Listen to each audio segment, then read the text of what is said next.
Anthony and Daisy had been together for 22 years. They had married when they were both in their 20s, and the future seemed so bright and joyful.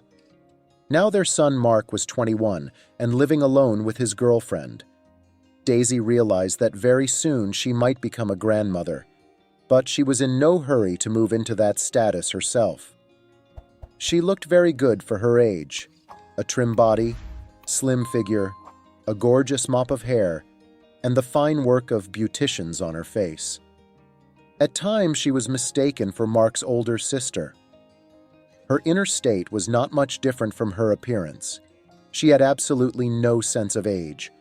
Her tradition of going out with her son and a group of his friends on weekends to common parties was worth it. With Mark, they always interacted as true friends, and his mates and friends loved Daisy. They found her fun and close-minded. Everyone in the company called her by her first name, and no one addressed her by you. Every weekend they got together, spent time in clubs or at someone's house. Anthony's husband did not like this situation very much. He regularly reprimanded his wife for her inappropriate lifestyle, constantly said that young people should be left alone, and in general poorly understood what she has in common with them: fines. After several major scandals, he got tired of fighting with his wife. The compromise was that Daisy didn't stay out too much and didn't come home so late. Eventually, the husband came to terms with this peculiarity, and for some even the strangeness of his wife. One day the guys went all together to another party at the club. Mark refused that day and stayed home with his sick girlfriend. But Daisy did not miss the opportunity to have fun. As soon as they entered the club, she immediately headed for the dance floor. The guys stopped at the bar and watched as the woman moved spectacularly to the beat of the music. "How hot she is after all, despite her age," one of the guys said with a smile and drained his shot. "Beautiful and experienced. I'd have a one-on-one with her." Another laughed and flashed his eyes.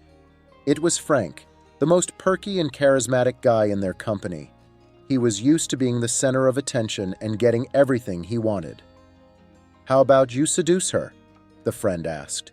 "No problem," snorted Frank, and adjusted the collar of his shirt. "What's the bet?" He spoke in complete seriousness. All the guys started rubbing their palms together in anticipation of something interesting. Only Juan, Mark's best friend, stood displeased. He had been friends with Mark the longest, and he was generally uncomfortable with the whole conversation. He tried to talk the tipsy guys out of the idea, as it was bad for their mate. But the lads didn't even try to hear him, and had already agreed on everything.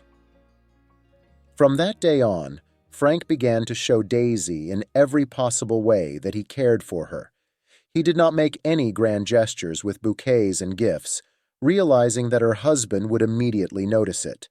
But when meeting in person, he always tried to capture her attention, and he succeeded well.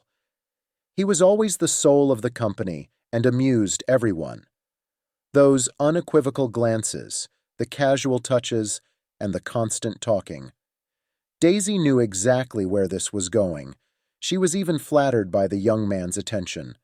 Deep inside, she admitted to herself that she liked Frank a lot, but she shouldn't get caught up in it. At another meeting at the club, the woman decided to relax and have a drink, since the last week at work and completely loaded, and her son was still not around, but already for other reasons. After the party, everyone got tipsy and went to Frank's house. He lived in a spacious flat where the whole company could fit freely. Frank immediately took control of the situation, sat down with Daisy on the sofa away from everyone, and started a long conversation, not letting it fall on anyone else. They talked so much that they didn't even notice how gradually everyone went home, and it was just the two of them. It was getting drowsy, and the woman reached for her phone to call a taxi, but Frank intercepted her hand. She looked at him in surprise, and he was already leaning in for a kiss. First out of surprise, and then because of the pleasant warmth all over her body. She didn't turn away from him and returned the kiss. It was on this couch that it all happened. The argument was won immediately. After the intimacy, Daisy scrambled to get home. Didn't stop her on the way. She thought it was just a one-time thing, and her husband wouldn't know anything about it. Shame burned her cheeks. She was embarrassed to admit that she had enjoyed it. For the time being, she decided to call it a day with her friends and her son, so as not to provoke a development. A week later, Daisy, as well as her son, did not turn up for the company meeting. Frank, on the other hand, was already bragging about his win in the dispute. As proof, he showed a photo of Daisy in an interesting pose, which he had unnoticed from her. The guys laughed, some whistled enviously, but Juan tensed up. He was the only one of them who was really tight friends with Mark, and he realized that this was a scandal. He wouldn't be able to look his friend in the eye calmly as before, knowing what he now knew. Juan was the first to leave the meeting. He was disgusted to be among those who supported the idea of the dispute. For several more days he agonized over how to tell his friend, and in the end he realized that he should just tell him, and then whatever would happen, would happen. He made the appointment with Mark, nervous. He told from the beginning how everything had happened. It was obvious that he felt guilty too for not stopping Frank, but he had thought to the last minute that it was just stupid, drunken talk with no consequences. Mark was shocked by this confession. He was no longer thinking about who was to blame for everything, but what he should do with this information. At the same time, he hated the guys in his company who had started such an argument in the first place, but he thought of his father first and foremost. He realized that his parents' attitude was only their business, but he felt sorry for his dad. Besides, remembering his mother's behavior lately, Mark was very angry. She called him cheerfully, laughing and joking, telling him how she and his father went to the exhibition. She acted as if nothing had happened. For a while, Mark was lost in his own thoughts about what had happened, and when his father called him to see how he was doing, his son had made up his mind.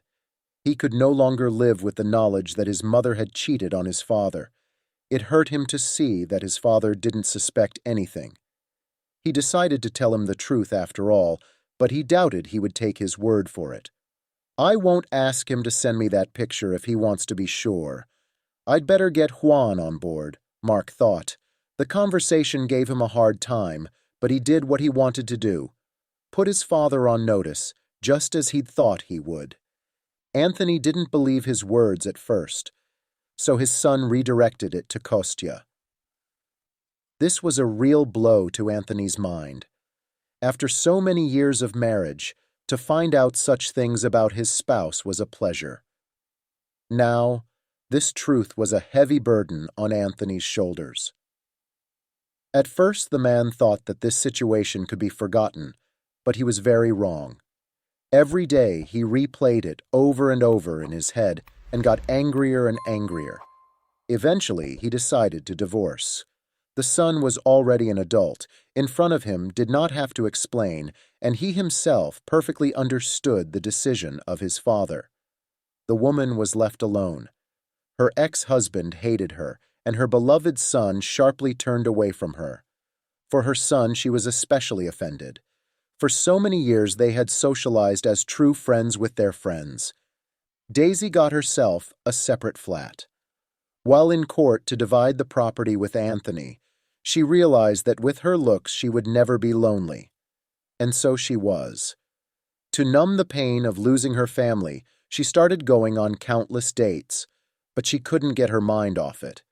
There was something wrong with each partner, and each time she mentally returned to the regret of losing her strong family. She thought it was unfair. She had stumbled only once, and she had been punished so cruelly by those closest to her. Perhaps one day, she too will find herself in the shoes of someone who has been cheated on, and then she will realize that such a thing can hardly be forgiven. What do you think of the story? Write your opinion in the comments. Don't forget to subscribe to the channel.